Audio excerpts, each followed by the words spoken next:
অবশেষে কার্যকর হলো ভারতীয় পণ্যের উপর ডোনাল্ড ট্রাম্পের আরোপিত 50% শুল্ক। এতে ক্ষতির মুখে দেশটির পোশাক, হীরা ও চিংড়ির মতো গুরুত্বপূর্ণ শিল্প খাতগুলো।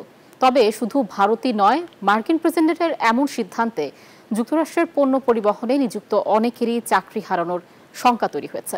যদিও ভারতীয় গণমাধ্যমগুলোর দাবি, ট্রাম্পের ফোন কল এড়িয়ে যাচ্ছেন নরেন্দ্র মোদি। এদিকে বিশ্লেষকরা বলছেন, এ সংকট সমাধানের একমাত্র পথ মুক্ত বাণিজ্য চুক্তি।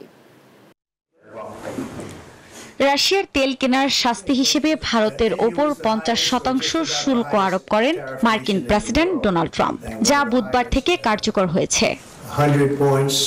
ট্রাম্পের এমন সিদ্ধান্তে উত্তেজনা বেড়েছে বিশ্বের দুই বৃহত্তম গণতন্ত্র এবং কৌশলগত অংশীদারের মধ্যে। হুমকির মুখে ভারতের বৃহত্তম বাজারের অর্ধেকেরও বেশি রপ্তানি।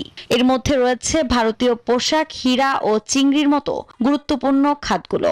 এতে 48 বিলিয়নের বেশি লোকসানের মুখে পড়তে পারে মোদির দেশ। এ পরিস্থিতিতে চাকরি হারানোর শঙ্কায় রয়েছেন অনেকে। আমেরিকা থেকে আমাদের সব অর্ডারই এখন বাতিল। গ্রাহকরা আমাদের আগের অর্ডার বন্ধ করতে বলেছেন। অনেক কারখানা রয়েছে যারা সম্পূর্ণরূপে মার্কিন বাজারের উপর নির্ভরশীল ছিল, তারা সব কাজ বন্ধ করে দিয়েছে।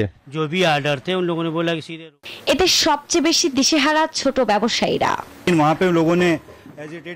আমরা আশা করেছিলাম আলোচনার মাধ্যমে এই সংকট কাটানো যাবে, তবে শেষ পর্যন্ত তা হয়নি।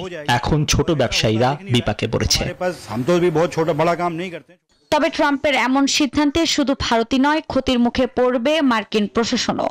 ভারতীয় একাধিক গণমাধ্যমের প্রতিবেদনের তথ্য বলছে, এর শুল্ক যুক্তরাষ্ট্রের পণ্য সরবরাহকে বাণিজ্যিকভাবে অকার্যকর করে তুলতে পারে। এতে চাকরির বাজার ছোট হবে এবং অর্থনৈতিক প্রবৃদ্ধি হবে ধীর। এ পরিস্থিতিতে ট্রাম্পের ফোন কল এড়িয়ে চলছেন মোদি, এমন প্রতিবেদন প্রকাশ করল এনডিটিভি। এদিকে দুই দেশের মধ্যে মুক্ত বাণিজ্য চুক্তিতেই সমাধান দেখছেন ভারতীয় সাবেক বিদেশ সচিব এবং রাজ্যসভার সাংসদ হর্ষবর্ধন শ্রিংলা। দ্রুতই এ সংকট সমাধান হবে বলেও আশাবাদী তিনি। আফরিন মৌ, নিউজ 24। হিরন আরও মিনারেল ওয়াটার মাত্র 50 পয়সায় প্রতি লিটার।